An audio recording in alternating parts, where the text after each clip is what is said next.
Good afternoon, everyone. So we are fortunate to have Dr. Archana Singh ma'am with us. She is Principal Scientist at Division of Biochemistry, IRI. So now I request coordinator to please welcome both the dignitaries. Thank you so much.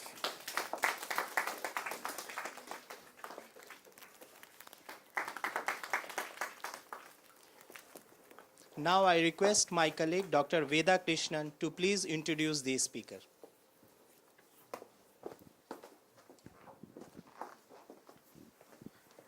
A very good afternoon. Thank you, Dr. Ranjan, for this wonderful opportunity.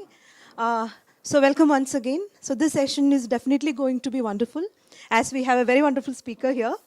So it's a pleasure to talk about Dr. Archana Singh, who is very close to me because we are working in the same research domain, that is nutritional enhancement in cereals. And today you're going to hear about more on what we are working on, the starch value addition here. And a brief note about ma'am. She did her BSc, MSc, and PhD from Lucknow University. And her main work was on studying the mechanism of parasitization in Cuscuta.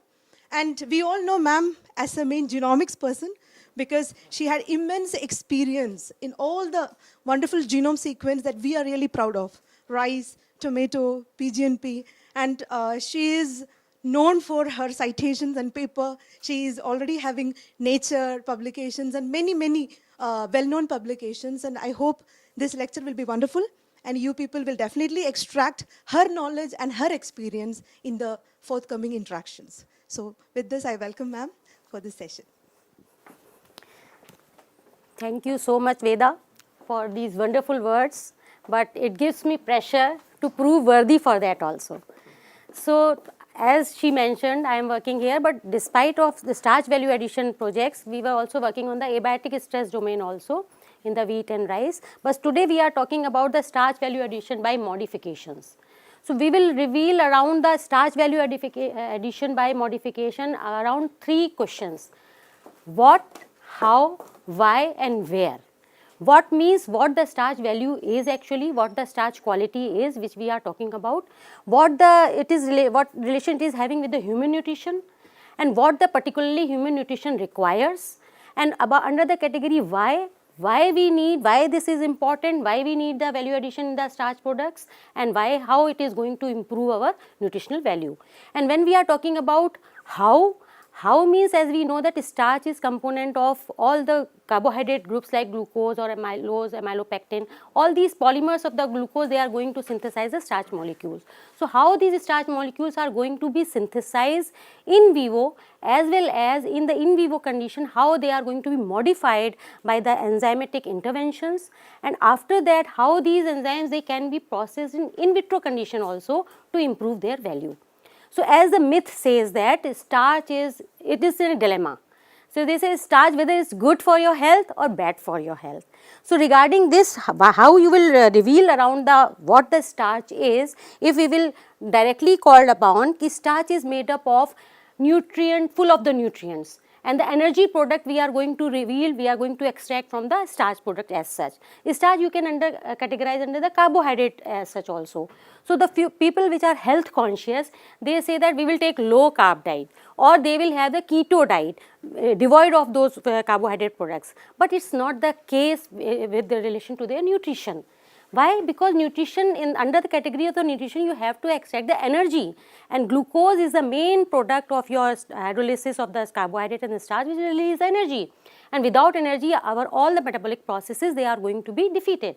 So for that particular region only, we will talk about what are the quality products of quality components of the starch. So if we talk about the quality components, means healthy components, and we are going to eat the healthy food, preferably fresh fruits, vegetables, low carb diets. But in that way, we will say that nutrition should be balanced between the human nutrition as well as the plant nutrition.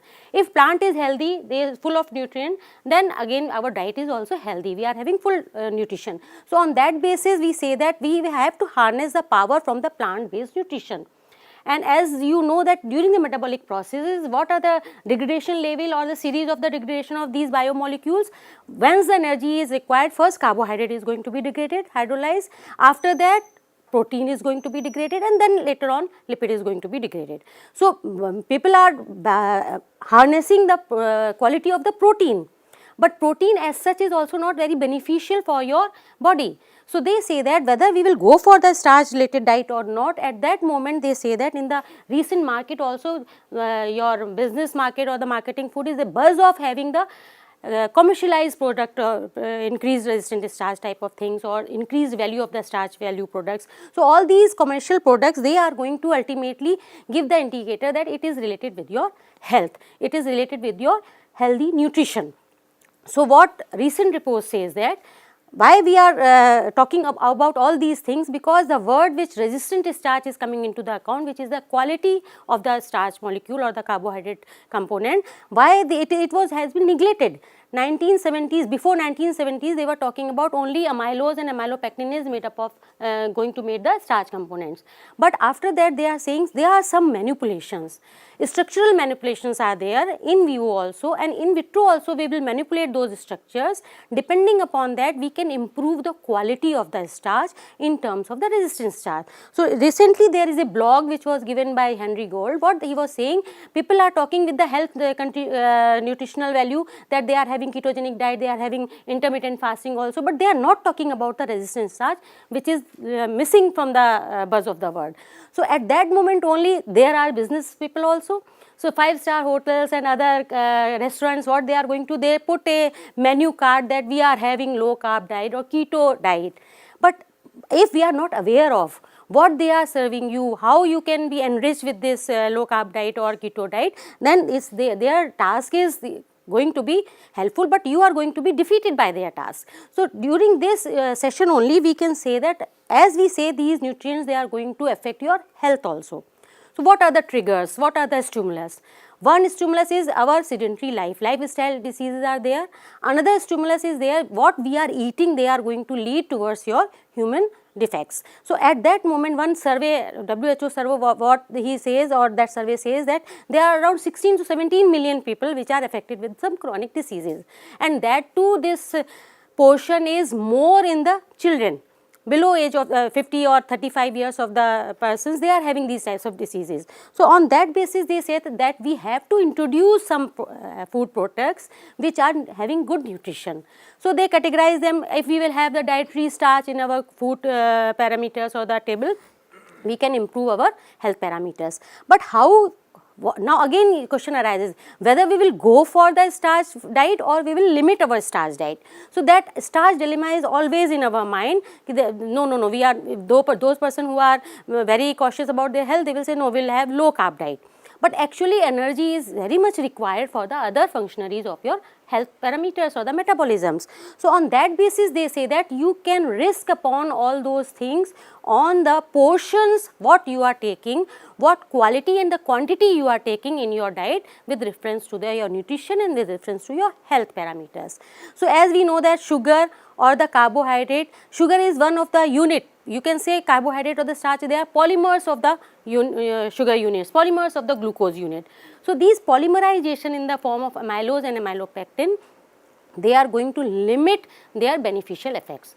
So what is more convenient or what is more beneficial for your health parameters or the nutrition is, they term them as if it is rich in amylose, starch is having more amylose content, it is good for your health. But how can you justify this, that amylose, if good amylose portion is there, that food, starchy food is good for your health? At that moment they say that ultimately their byproduct is release of the sugar. But release of the sugar is the culprit of your various chronic diseases. And if the release of the sugar is there, now what is the present scenario? At the global level, they are saying we are at the second position. Even more than 61 million people, they are having disease which are related with the sugar level only. And at that moment only more predominance is to the diabetic disease. Diabetic is also two types of diabetic. One is the genetic one, another one is the type 2 disease, which is physiological one, which you can have in your span of your life as such. So this diabetic type of the risk factor, what they are going to monitor, they are going to monitor the sugar level in your nutrition, sugar level in your diet. And if we will see these things at scenario of the national level in the India as such, you can see these red portions, they are having those areas of the people which are having more rice eaters. So, and in those rice eaters, they are having more predominance of the diabetic. So, that means the sugar is going to play a very critical role in providing these type of the sugar based disease in the human beings. So, now question arises, can we enrich their diet, diabetic people's diet? How you will enrich your diabetic people diet? You have to manipulate, you have to modify those components which are going to make the structural prephase of your starch molecules or your carbohydrate molecules. So, regarding these things, keeping these things in mind, we must know what are some facts. As we know that starch is going to degrade into the glucose, glucose is going to release the energy, this energy is going to be utilized by various metabolic processes, it is beneficial for the health also, but at the same time more glucose accumulation in your gut or in your intestine, it is going to play a role in your health risk, or it is going to play a risk for your different various chronic diseases. So, at that moment only the term arises in 1970s, there is one type of the starch which is present inside the starchy food or the carbohydrate, which they termed as a resistant starch. What the resistant starch, as the name indicates, which resists the hydrolysis. We say that starch is going to hydrolyze into glucose, but the resistance in the hydrolysis is going to provide, or it is going to add the value of that starch product for your nutritional menu. So, at that moment they say that if the resistant starch is the culprit, how can we relate this with your diseases which are prone or which are going to happen due to the increase in your sugar accumulation. So, on that basis, on the digestibility basis, they divided this resistant starch or as a starchy food into three categories.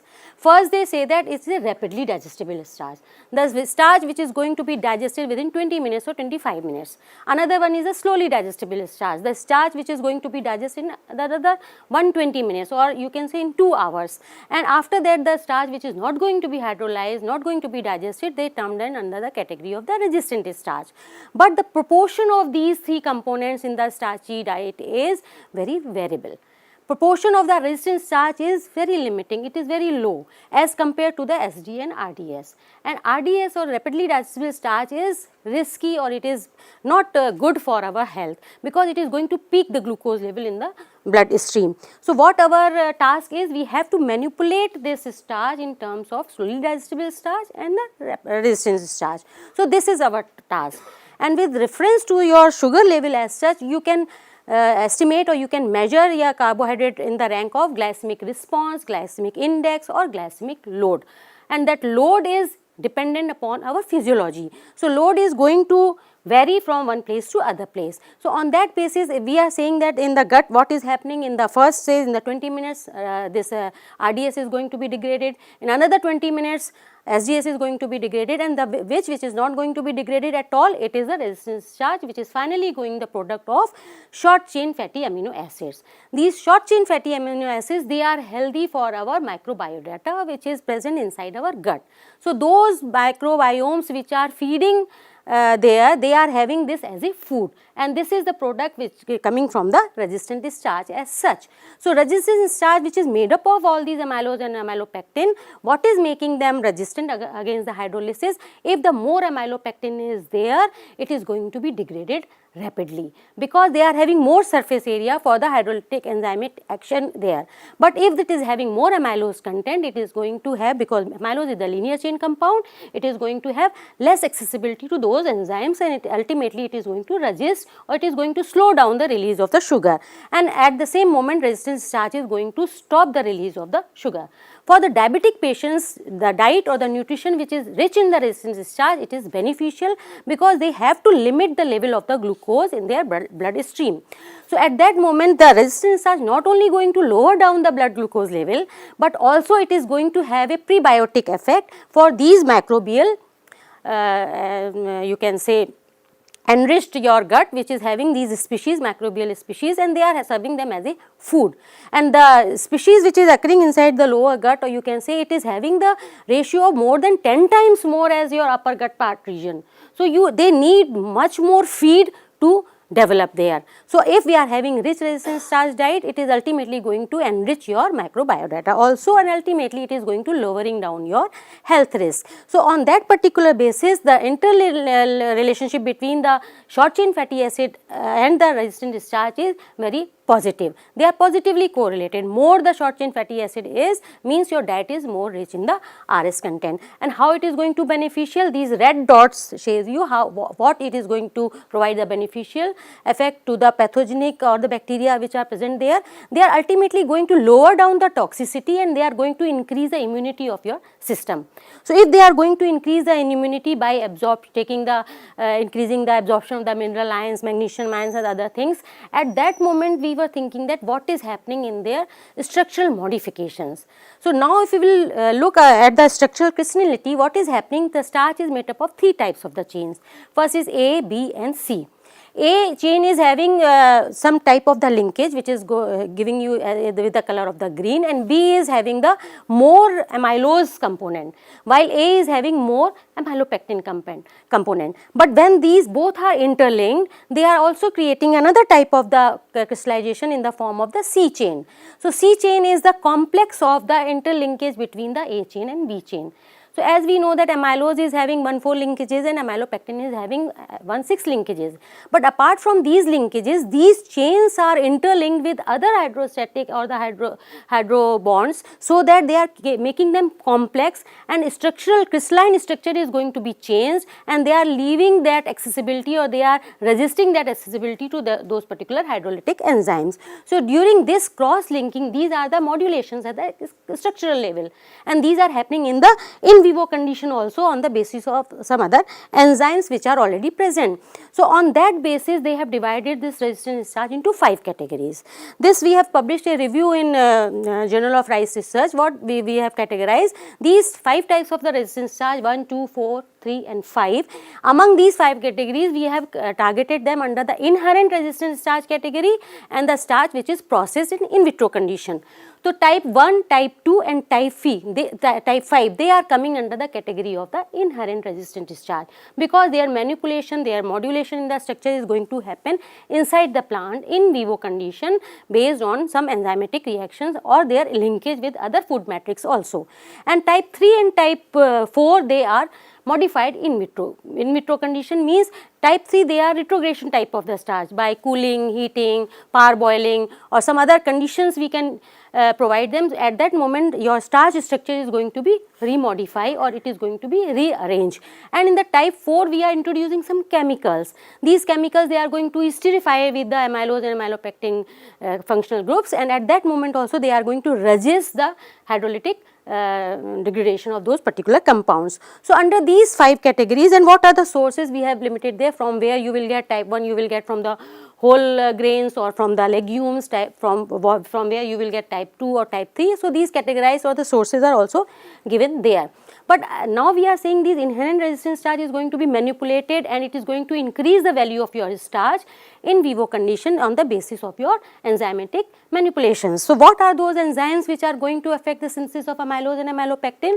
So broadly they are debranching enzyme, starch branching enzyme and soluble starch synthase enzymes. And all these 3 enzymes along with the granule binding starch synthesis, they are ultimately going to provide the difference or the ratio between the amylopectin and the amylose content in the starchy products. And as also we know that starch is going to synthesize in the chloroplast or the plastids, but it is going to metabolize in the case of the cytosol as such. So ultimately starch is going to be broken down into the glucose and ultimately is going to provide the sucrose molecule in the cytosol. So this linkage of the enzyme is going to play a role in the distribution of the amylose and amylopectin ratio, and their intermingled structure, it is going to provide some amorphous or the crystalline structure which is providing you resistant starch type of the value addition in your starchy foods. So another paper which says that by this Odiano, what they suggested that what is happening when amylose and amylopectin is going to be modulated, it's not the entity of one enzyme, it's the entity of the, it's a group of the enzymes which are clustered each other. And they, if you can say these colored domains, these 5 enzymes they are going to be interlinked with this particular soluble starch synthase isoform 3A. If you are going to disturb this, what is happening? It is going to make the disturbance between these 2 domains also, these enzymes also. If everything is okay at the starch synthesis, what is happening? In the A condition, amylopectin is going to synthesize. means the starch molecules which are having branched as well as amylose, linear fashion amylose also. But if it is disturbed, ultimately all the enzymes which are linked with this particular enzyme domain, it is disturbed. So, their destruction in their domain is ultimately going to provide a energy deviation, it is going to provide the enzymatic inhibition. And during this enzymatic inhibition, what is happening, these granule binding starch synthesis, they are ultimately diverting these byproducts by these two enzymes AGPases towards the amylose. So, when this is disturbed, the amylose is going to be synthesized.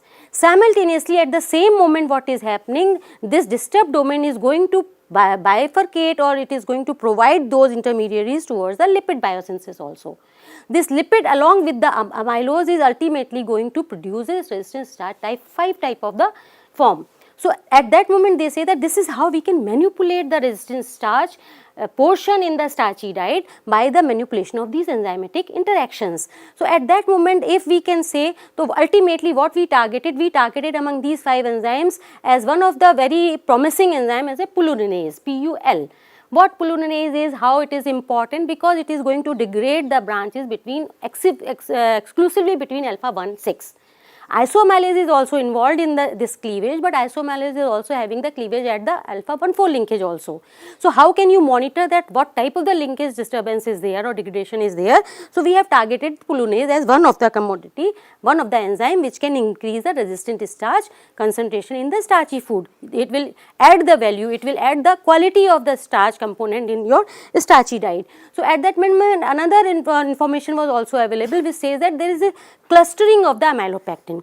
As we say that clustering of the amylopectin is also, amylopectin synthesis is also having a role of interlinked enzymatic pathways. In these enzymatic pathways, what is happening, all these enzymes, they are ultimately going to add upon these clusters and to provide the accessibility towards the hydrolytic cleavage. But among these among all these 4 groups, they have also targeted specifically these 3 enzymes, and in this enzyme also pulurinase was the common one. So, again our insight says that pulurinase is the enzyme which can monitor the value addition or which can monitor the quality of your starch components inside the starchy food or the carbohydrate foods. So, on that basis we ultimately synthesize a hypothesis. What hypothesis we synthesize? We say that if we are going to modulate the starch concentration inside the starchy food in terms of the amylose, amylopectin and the resistant starch, there are also some disproportionating enzymes also. These disproportionating enzymes, they are ultimately going to provide the polymerization and depolarization of these molecules of the glucose in amylose and amylopectin. So, altogether these are going to manifest the role of the starchy molecules or the value addition of your starch products. So, at that moment we thought if we will target the pulurinase as such, we synthesize a hypothesis and we propose a project in DST, and fortunately we got that project also. In that project what we have established that pulurinase is going to be directly proportional to the resistant starch. What earlier report says that, earlier reports were saying that resistant starch is having proportionality with the amylose content.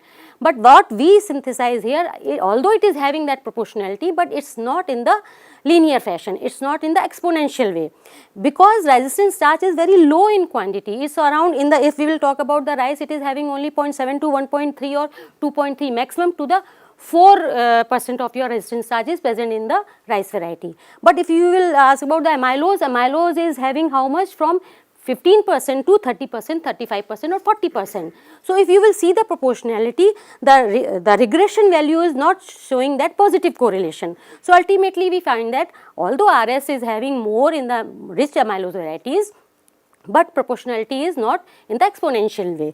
And when we found that RS is going to be monitored by pulurinase, ultimately we established that about 0.98% regression value is going to be established, that positive correlation.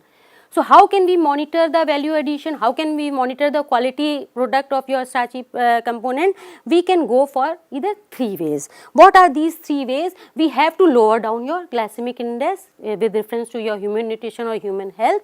And how can you lower down this? You have to reduce the RDS content, rapidly digestible starch. You have to increase the slowly digestible starch component, and at the simultaneously way you have to convert these RDS and SGS into resistant starch. So ultimately by the increment in the SDS and the RS, we will ultimately lead towards the good quality starch, or we can add the value to the starchy component through these manifestations. So what are those approaches which we can utilize for the manipulation of all these components? We have categorized them under 3 categories. First, at the molecular basis, what we can do? We can do all these modifications at the genetic level and the in vivo condition with the inherent resistant starch. So this is again the summary of the biosynthetic pathway of the starch. How can you modulate all these enzymes, and ultimately you are going to increase the amylose content as well as the resistant starch content, which is good for your health. But at the second category, which we talked about, the chemical modification, in terms of the resistant starch as such, type 4 is the chemically modified resistant starch. So they can add upon some chemicals in vitro condition or artificially, and they can cross link those starch molecules with those chemical compounds and make them resistant against the hydrolysis of those enzymes.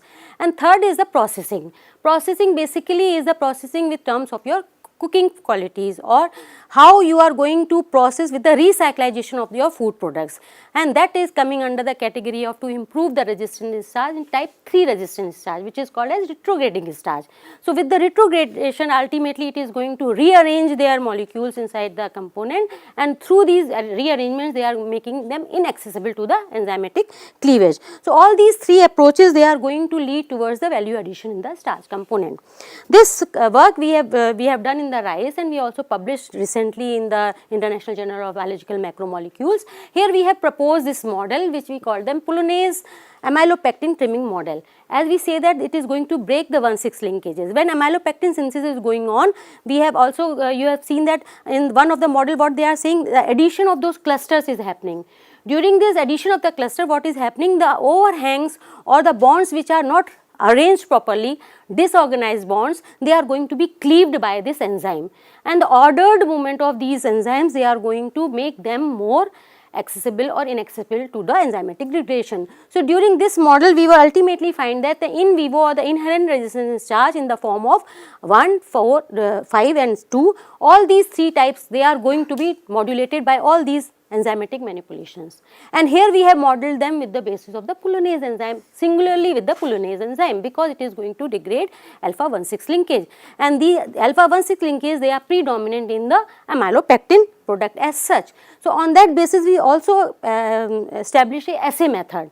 This assay method, ultimately we are leading towards a strip method, which can give you a direct estimation, cost effective also and early also, very easy also. You can put the extract of your protein, and with the substrate is pullan there, the illumination or the fluorescence of that particular spot will ultimately lead towards what type of the resistance starch or what the quantity of the resistance starch is present in that particular grain or in the starchy foods. So this is the regression model. We established that its linear around to 0.98% of the regression is established. So as compared to the amylose, now resistance starch is giving you positive correlation with reference to your amylose content and with reference to your Polonase activity, because ultimately Polonase is going to increase the RS, that we have proven with the different developmental stages in the grain molecule of the rice as such, and it is going to show you positive relation. But what is happening when all these things are going to happen? How you can validate them? What is happening, that at that moment they say there is a structural variation. As we know that starch molecules, they are going to form granules.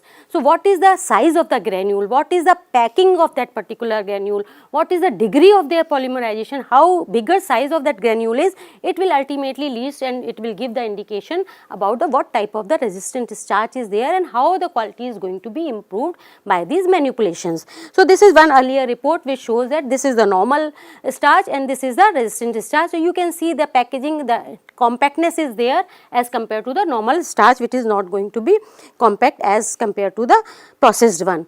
And this report says that not only at the structural level, at the crystallinity level, these crystals, they are ultimately going to lead those variation, lead to modulation at the molecular level also. How come these are affecting at the molecular level? The first one says that if there is a more rapidly digestible starch is there, granules will look like this in the scanning electron microscope. If it is having SDS more, it will look like this, and in resistant type, it's a more bigger and a smooth granules, it will be visible under the scanning electron microscope. But how they are going to provide, as we say that if more amylopectin is there, RDS is more. If more amylose is there, SDS is more, and if it is having the intermingled of these two SDS and RS, then the type 3 or the resistance type 3 starch molecule would be there. So at that moment you cannot recall A type, B type, C type crystalline structure was there. So the polymerization and interlinkage between A, B and C type of the chains, they are ultimately going to leave those molecular variations at the molecular level, and ultimately these are deciphered with the help of your structural variation in these 3 types of the starches. So ultimately starch packing is a key product or the key trait for those particular manipulations. So this is also one of the figure which we have depicted in our paper. Here we have taken from low range to high range amylose varieties. So low range is the NJ72 and high range are the Urvashi and Ananga, and you can clearly see that what are the pattern which is going to be changed, and it is directly simulating the pattern which has already predicted earlier also. So at that moment they say that if the amylose is more, resistance starch is also more, and that is going to be proven by their structural variations at the granular level. Bigger size granules are there, more compact they are as compared to the amylose, low amylose content varieties. So on that basis ultimately they have proven. So one manipulation at the enzymatic level in the inherent resistant starch, another manipulation which we say that chemically you can modify, which is in vitro method, and the processing. Processing means heating, cooking or some recyclization of those processes or the protocols. So at that moment what they say that when we are going to give the heat treatment to these granules or starch granules, there is a gelatinization variation in the pattern of their gelatinization. Here you can see from the temperature 27 to 90 degree, lots of the structural variations they are going to be clearly evident by the providing the heat as such. And once your rice or your starchy product is cooked, what is happening? It is going to be completely lost their granularity. At that moment it is more digestible. Means the heating is going to provide the reduction in their resistance. And this is one way how can you can say by these processes you can increase the digestibility of the starch. But in the other way around what they say is that if we are going to disturb the digestibility by the addition of some inhibitory components or with the addition of some processes or the protocols like recyclization or the cooling and the thermal inductions, at that moment we are going to increase the digestibility towards their hydrolysis. So on that basis they say that one of few examples we can say, if you are having the sweet potato, raw sweet potato, it is very sweet. It is rich in sugar which is going to increase your sugar level. But if you are going to boil this sweet potato, it is going to provide the increment in the resistant starch and the peaking of the sugar is going to be lowered down. So the heating or the boiling of that particular starch product is going to provide the value in the form of their quality in terms of the resistant starch. Another example they are saying that if we are going to cook the rice and then we are going to keep them at the 4 degrees centigrade or the cooler conditions. So what is happening? The retrogression of the resistant starch is going to happen, and during this retrogression what is happening? The resistant starch is going to add in their proportion and your RDS is going to be reduced. So this processing by heating then cooling them at the 4 degrees centigrade, it is going to increase the resistant starch component in your rice variety as such. And another example they say, if we are not going to cook them by boiling or direct heating, we are going to bake them or roast them. So the roasting is another treatment or the baking is another treatment which is also going to increase the resistance starch component in your starchy foods. So and as we say that it's not going to spike the glucose level, so it would be good for the healthier people, it would be good for the diabetic patients also. So we can monitor, we can enrich our starchy diet for the sugar patients or for the diabetic patients. And here they have also validated this by cooling and the cooking processes. What is happening, how the increment of the RS is going to happen by different colors. They are saying that ultimately by recyclization, by repeating those steps, they are going to increase the RS level. So this is the process method. Now you can see another example. If people are saying you are eating pasta, but in the fresh cooked pasta you are having more starchy components and less RS component, means it is going to speak your glucose level. But if you are going to keep them or somehow by any way it is going to be cooler down, don't throw that pasta, because through the retrogression it is ultimately going to add the value in the starchy component. So this is one example what they have proven. Another example they say that in the case of the potato, raw potato, as you see in the table, they are having around 20 grams of the rapidly digestible starch and 80 grams of the resistant starch. In the first boiling, as we say that despite of except the RS3, all the resistant starch they are going to be degraded or reduced by the heating treatment or by cooking them. But what is happening when we are going to boil this potato, in the first stage it is going to increase the rapidly digestible starch, means digestibility is going to increase, but it is having very less resistant starch, only 2 gram of the resistant starch is there as compared to the raw one. But once this process is going to be repeated, boiled then cooled, boiled, cooled and reheated, boiled, cooled, reheated and again recooled. So now you can see in the last table ultimately there is an increment in the resistant starch from 2 gram to 10 gram, 12 gram to 15 gram. So this is the process which is going to increase all these things. Ultimately they are saying how it is going to help them, because it is behaving as a prebiotic. What prebiotic is? Prebiotic is the food for your microbiota. So by all these ways it is ultimately going to behave as a prebiotic. It is a food for your gut microbiota, and because it is behaving as a prebiotic, ultimately it is going to enrich all your microbiota, which is 10 times more as compared to your normal cells. So whatever we are eating, we are giving energy those in form of only 1% of your cell, and ultimately it is going to feed all the microbiota. How can you compare them under the functional food component? So RS is also categorized under the dietary functional fibers and also categorized under functional food, and this has been proven by the base standard definitions which says that what the functional product is and how these dietary fibers are fermentable and the functional. Another report what they say is that not only as a functional component or the functional food, they are also behaving as a dietary fibers, because dietary fibers they don't contain nutrient component, and here also resistant starch as such they don't have any nutrient content, but ultimately they are going to provide that nutrient form of the food matrix as such, whether lipid and protein they are going to interlink with them or found a matrix type of the component. So this is the superfood for the gut. So resistant starch is very good for that particular thing, as we also established the relationship between the amylose and RS, and ultimately these are the table which shows how much portion of the resistant starch would be in your commonly occurring food commodities, and the relationship between their glycemic index. High the resistant starch is, low the glycemic index would be, so inverse relationship is there.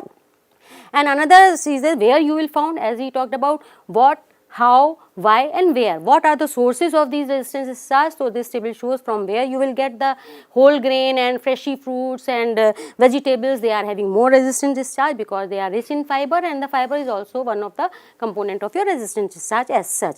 Another, legume crops. Legume crops, they are saying that legumes, they are very rich in protein, but as we say that the food matrix, resistant starch along with the protein, it is very beneficial for your digestion. So at that moment also the protein intake in terms of the starchy food is also helpful, and these are going to be manipulated some other enzymatic movements at that particular type of the composition. And when we are saying that inherent is the starch which is in vivo condition present, so on the basis of that you can see in this table your raw banana is occurring at the top. So the raw banana is having around 13 to 14% of gram of your resistant starch, and once it is going to be ripened, it is going to reduce that resistant starch. So you have to choose the naturally occurring commodities of the food according to their value, and then you can enrich your nutrition. And one recommendation is there. Unfortunately, in India, we don't have any recommendation for the consumption of the resistant starch. But Australian organization CISRO, what they provide that if 20 gram of the resistant starch we are taking per day, it is good for your health. We cannot exceed this up to 40 gram of your resistant starch per day, because otherwise you will feel bloating, you will feel indigestion type of the thing. So it should be within 20 to 25 or 30 gram of the resistant starch. These are some of your commercial products which can be utilized as one of the quality product of the resistant starch as such. And this gives you what are their application, because of the physical properties, industries and other food industries, they are going to use them. And what the industrial application is there, because they are going to remove the lipid component, they are going to remove the flexibility or the viscosity of that particular dough making, bread making or the muffin making conditions. So they are adding this resistant starch to provide them rheological properties. So rheological properties, they are going to provide a face value of that particular commodity on that, and that physical characteristic is important for the uses of this particular resistant starch. So these are few recent research publications which gives you insight that how these manipulations at the enzymatic level or at the processing level or at the chemical level will increase the value of your starch in your food, and ultimately it is going to increase the nutrition of your human diet, and it is going to provide you a healthy food and healthy diet also. So, dietary regulation already we talked about. So, you have to be very careful in choosing the limit and how much you can have. Recommendations already we have talked about. You have to be careful in taking that diet, and ultimately 12 to 15 gram of per day as the resistant starch is very feasible, and you can increase your capacity also by taking these fruit products by day. You cannot take them at once.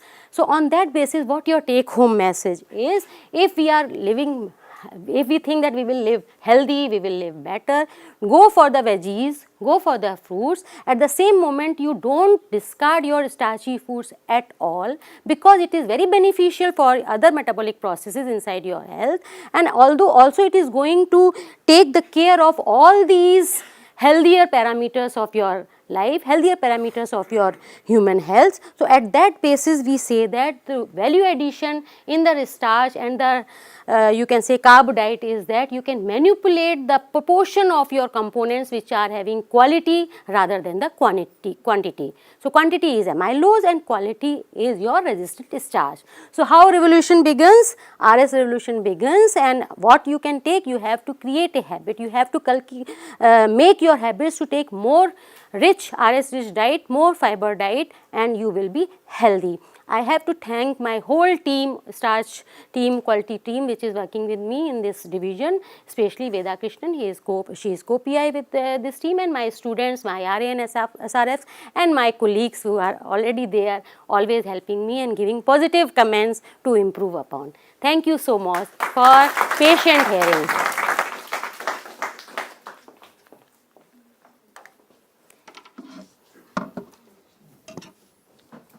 Any query or any question? This is time for question. Since we have short of time, so please only one question you may ask. I tried to summarize and simplify the things. So, if you have any query, we will entertain. If everything is clear, so I am happy that I have proven myself.